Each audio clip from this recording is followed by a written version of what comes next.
part is that this whole story is taken from life. That's exactly what our acquaintances did. Alexander and Elena met at my father's anniversary party. They were both 40 years old at the time. Neither Alexander nor Elena had ever been married before. They really liked each other, started dating, and then got married. After living together for 6 months, they decided to adopt a child from an orphanage. They started going around to orphanages, collecting documents. And then finally a child came into their home, a girl named Katya. She grew up to be a very quiet and calm child. When we came to visit her, we could not even hear her.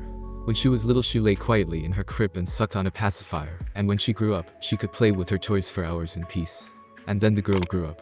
All these years Elena kept saying that the most important thing for a girl is to get married and have a baby, and that studying is not necessary at all. She and I often argued about it, especially when I went to university for my second higher education.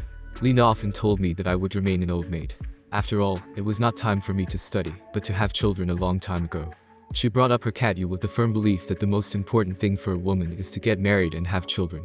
When Katya was 13 years old, Lena proudly told us that her Katya was already dating a boy. For some reason she was so happy about it.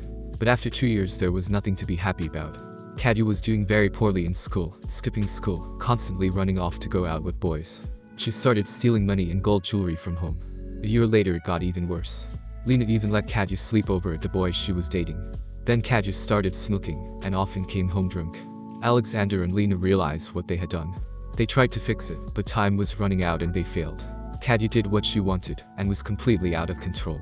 She failed her entrance exams, and did not get on the government scholarship. Her parents managed to get her into a college, where she had to pay a fee. They paid for a year of study there. But a month later our family found out that Alexander and Lena had just packed Katya's things, and kicked her out of the house. We couldn't believe that our acquaintances could do such a thing. We wanted to find Katya and help her, but we didn't know where to look for her. Why would we look for her? She went to her alcoholic mother. We don't need a daughter like that, said Lena to my mom. My mom tried to explain to her that upbringing plays an important role, but Lena refused to understand. So what affected Katya in this way? Bad genetics or an improper upbringing? I do not know, probably both. But what they did to Katya was beyond my comprehension. If she had stayed at the orphanage, she would have at least been given a room. And as it is, where does she live now? A month later we found out that Katya was studying and working. She lived with her boyfriend. She didn't want to go back to her parents. She said she would raise money and pay her own tuition.